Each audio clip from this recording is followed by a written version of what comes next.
Right, you're welcome back to Morning Ride on Monday's edition. And so today we're going to be talking about, we're going to be tackling a topic that affects millions of Nigerians each year, but it often goes unnoticed until somehow it becomes too late. Now, what topic is that? It is food poisoning, from stomach cramps to dehydration to food poisoning, can range from a mild inconvenience to a serious health threat. But here's the good news, often preventable, and when it does happen, the right knowledge can make all the difference. I'm talking about the right knowledge. We have a pharmacist right here, Pharmacist Francisca. Good morning. Good morning. Good to have you. Yeah, it's a pleasure to be here again. Yes, it's always a pleasure. The pleasure is all ours. All right, so food poisoning. It sounds so like it's a cliche. Food poisoning. What's food poisoning? Can you, as a pharmacist, from your point of view, what is food poisoning? Okay. I'm sure a lot of us, when we hear food poisoning, what comes to mind is that someone has poured in something into my food. Like a jazz. Or someone has spiked my drink. Yeah. Okay, that's not entirely wrong. But just to give us a general idea of what it is, like when we hear food poisoning, what should come to mind? The medical term, the right term for it is foodborne diseases or foodborne illnesses. It simply means, it's simply a disease that is gotten from ingesting a contaminated food or contaminated foods or drinks. Okay. So usually food poisoning is caused by, it has different causes. There are bacterial causes, there are viral causes, parasitic causes, as well as ingesting chemicals, like harmful chemicals. So that is where the one we've always known comes in. Okay. When you say different causes, they have chemical causes, Yes. they have Chemical causes, bacterial causes. So chemical causes, what's that? For instance, Break if it down. someone ingests, okay, let me say an insecticide, a pesticide, maybe enters your food, like for instance, okay, mosquito, Yeah, that we sprays, normally use. yes, insecticides. So that is that is one example under it. Chemical. And then yes, most times, funny enough, we poison ourselves. Let me use the term. Without knowing. Yes, we poison ourselves because when we go to use when we go to use the restroom, we use the toilet and come out without washing our hands and go to touch our food. Ooh. You can introduce those. That's where the bacteria one comes in. Oh. You can introduce the bacteria, the harmful bacteria into your food and ingest it. That way you've poisoned yourself. By yourself. And it will not play immediately. It will not play out immediately. You won't see the effect until after some days. And probably when they take you to the hospital, they tell you you have food poisoning. You now think someone spiked your food, someone put something in your food, not knowing that you actually did that to yourself. Oh. Yes. So before we come to the, because I want to tell me, I would like you to tell us the difference between when someone puts some substance in your food, like intentionally try to spike your food or your drink, and the one that you didn't wash your hands after using a restroom. But before we get to that level or that question, I need to tell us some of the symptoms, symptoms and early response. Okay. The most common symptoms are vomiting, abdominal discomfort, that is pain in the stomach, vomiting and stooling. So those are the most common symptoms of food poisoning. And ideally you're meant to rush the person to the closest clinic or hospital. What they usually start with is fluid replacement therapy, because most times the person would have vomited a lot or stooled out a lot of fluid and electrolytes from the body. So they usually start with fluid replacement therapy alongside other kinds of therapy if there is need. I don't know if you will still go to treatment or I should just handle the Yes, treatment. you need to tell us the treatments, because we need to know if there are over the counter, because when you started, you said when you have you experience any symptom, go to the hospital. So I mean, you're a pharmacist, so can we not go to a pharmacy? Okay. And get some over the counter kind of drugs to help. Of course you can. Usually it is advised that you keep ORS in your house. I'm sure you know ORS, Oral. rehydration salt, Right. sachet. You can just buy Sachet, some and okay. keep in your house so that when you're purging and you feel weak, you can put it inside 1 liter. Usually, a sachet goes into 1 liter of water. Okay. Either bottled water, 1 liter, or you I boil thought it's for water. children. So everyone. To everyone. So everyone, Okay. we all have electrolytes in our body now, and if we lose it, we are meant to Replace. replace it. So at what point would you need the ORS? When you vomited or when you're stooling or both? As soon as you start feeling a bit weak from either stooling or vomiting, you just quickly prepare it and take it. Okay. Then you can head out to the pharmacy or the clinic closest to you. Okay. Okay. So are they over the counter? I know you will not prescribe here, but there are over the counter drugs that one can take to help. Before we now look at prevention. Okay, yes, there are. First, I said ORS, and then there is zinc tablets as well. Those are the ones you can take without recommendation per se, so long as you don't take excess of them. Exactly. Because I was going to ask if there are common mistakes people make by trying to self-medicate or self-treat themselves when they are experiencing a food or borne disease or food poisoning. Okay. So when you go to a pharmacy and you tell them that you're purging or you want to use it for purging or when you're stooling, what they give you most of the time is 20 milligram zinc tablets. Okay. And then the ORS. So that way you will not, and they'll tell you to take it 1 tablet daily. Okay. So that way it's still very safe. It's within the dosage you need for the day. Yeah. Yes. I don't know if that answered the question. Or Yes, no. yes, it does. So prevention now, whether it is chemical or bacteria type of the disease. So how do we prevent it? Because we don't want to go over the counter. We don't want to go to the clinic and spend money for what we can prevent. Prevention is better than cure. Okay, before I go into your question, let me finish. Some people, they run and take flagyl when they are having diarrhea, and that is very wrong. Some people like me. Okay.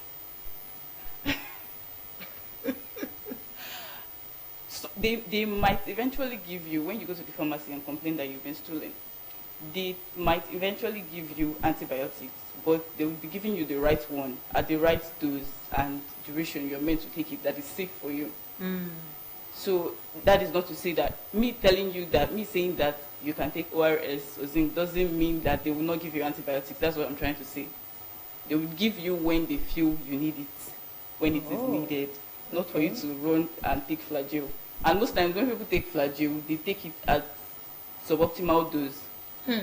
You just take 1 tablet and you stop. With time, you develop resistance to it. Dear Lord, help me. So the best thing to do, just have your ORS and zinc at home. If you keep stooling, let me say after 24 hours, or you start feeling weak, you can report to the pharmacy closest to you if you don't want to go to the clinic. Okay. So going to prevention. Yes. Okay.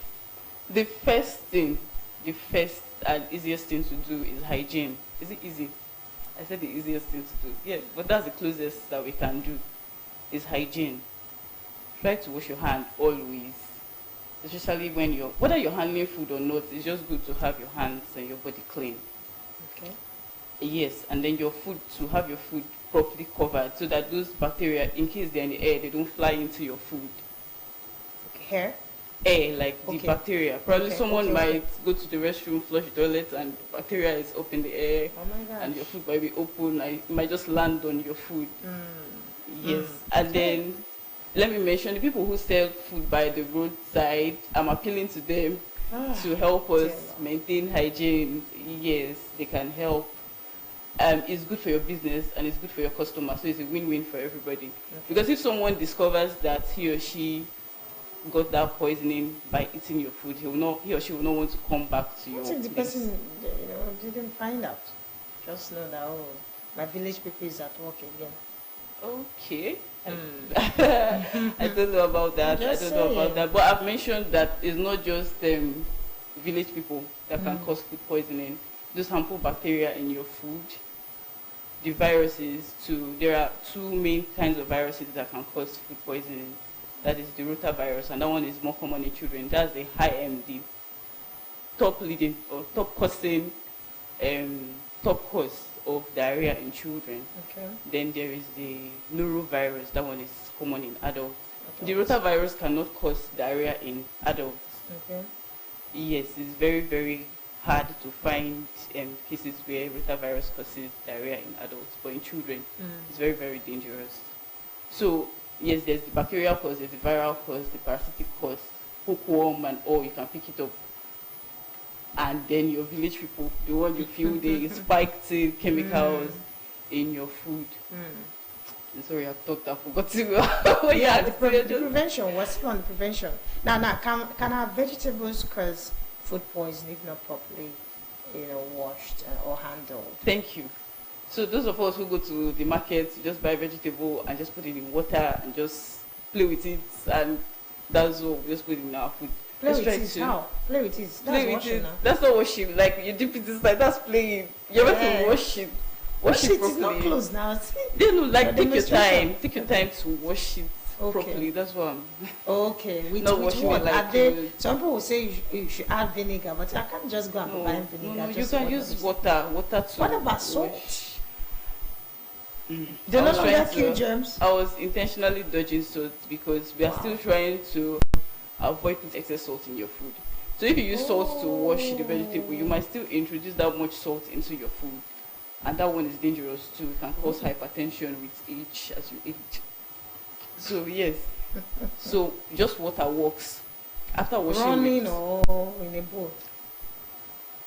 Don't mind. Yeah, don't worry. Preferably running water. Okay. But if you don't have, if it's not close by, you can use water in a bowl and maybe rinse like 3 times before putting in your food. Okay. And then allow it to cook properly. Some people say if you cook it for more than 2, yes, it will denature the and that's not true. That's not true. Okay. So you cook it for 10 minutes. 10 minutes is good to cook your vegetables properly. Because in the market where those vegetables are, you don't know the number of people who have touched the vegetables and you don't know where they were brought from. Absolutely. Yes. So would you rather be poisoned than that is even the one you cook? What about people who buy salads? The one on the street. You don't know how the person washed it, you don't know how it's handled, you don't know how many flies that fetched on it before it was now covered.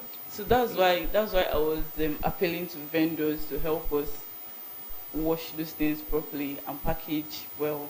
I know they are very clean vendors, so others too can still put in more work considering the harm it can cause if this whole work is not done.